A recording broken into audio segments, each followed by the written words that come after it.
मित्रों, आप सभी का मेरे YouTube चैनल संस्कृति विसुधा में हार्दिक अभिनंदन है। भरत जी ने जब इस प्रकार के वचन कहे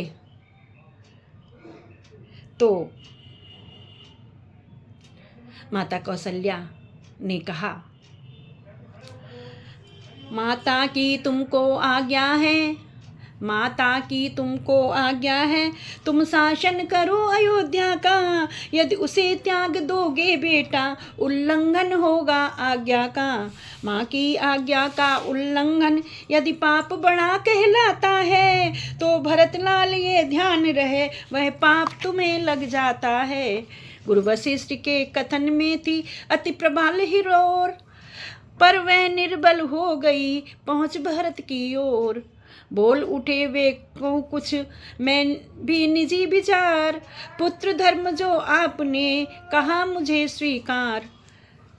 पर मैं माता की आज्ञा का उल्लंघन करता ही कब हूँ, उस मत का जिसमें पाप लगे अनुमोदन करता ही कब हूँ। मैं तो यह कहता हूँ भगवान, वशिष्ठ मुनि से कहते हैं, मैं तो ये कहता हूँ भगवान, संचित आचार करता हूँ मैं। माता से भूल हुई है जो, उसका सुधार करता हूँ मैं उल्लंघन नहीं कर रहा हूँ।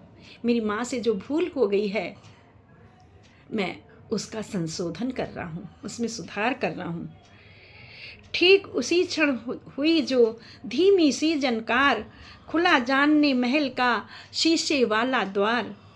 देखा काले वस्त्र में खड़ी कैकेयी मात, कहती है निज लाल से अपने मन की बात। क्या कहती है कैकेयी?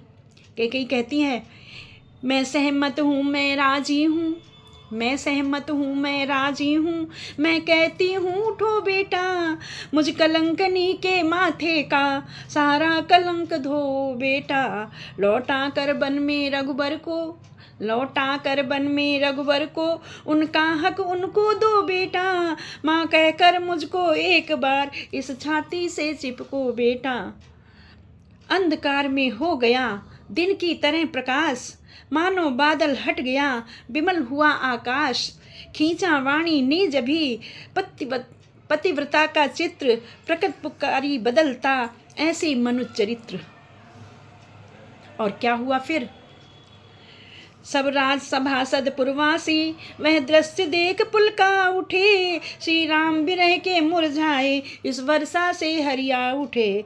नीची ही नीची नजरों से इस ओर भरत ने राम कहा, मानो आंखों ही आंखों में माता के लिए प्रणाम कहा। उसी रात को नगर में फैल गई यह बात, भरत बुलाने राम को जाएंगे वन प्रात। और फिर क्या हुआ? घर घर साजहि बाहन नाना, हरस हृदय पर भात पयाना। भरत जाए घर कीन्ह विचारू, नगर बाज गज भवन भंडारू। संपत सब रघुपति के आही, जो बिन जतन चलूं तजी जाही। तो परिणाम न मोर भलाई, पाप सिरोमन साई दोहाई। करई स्वामी हित सेवक जोई, सोई दूषण कोट देई किन कोई। अस विचार सुनि सेवक बोले, जे सपनों निज धर्म न डोले। अब भरत जी ने सोचा कि अगर हम ये सब चले जाएंगे तो पीछे से इस संपत्ति को देखने वाला कौन होगा? आखिर तो ये मेरे भैया की ही संपत्ति है, और इस संपत्ति की रक्षा करने वाला भी कोई पीछे से होना चाहिए। और सेवक वही है जो स्वामी का हित करे, चाहे कोई करोड़ों दोष क्यों न दे। भरत जी ने ऐसा विचार करके अपने विश्वास पात्र सेवकों को बुलाया, और जो कभी भी स्वप्न में भी अपने धर्म से नहीं डिगे थे, ऐसे सेवकों को बुलाया और कहा, आरत जननी जान सब भरत स्नेह सुजान। कहूँ बना मन पाल की सजन सुखासन जान। उन्होंने बोला, स्नेह के सुजान, भरत जी ने सब माताओं के दुख को देखा। सभी माताओं ने कहा, हम भी चलेंगे दर्शन पाने के लिए, भरत मुझे भी ले चलो। तो उन्होंने उन लोगों को बुलाया, सेवकों को, और कहा, माताओं के लिए सुंदर सी पालकियां बनवाओ, और ऐसी पालकियां हों जिनमें बहुत सुखासन हो और उन्हें किसी प्रकार का कष्ट न हो।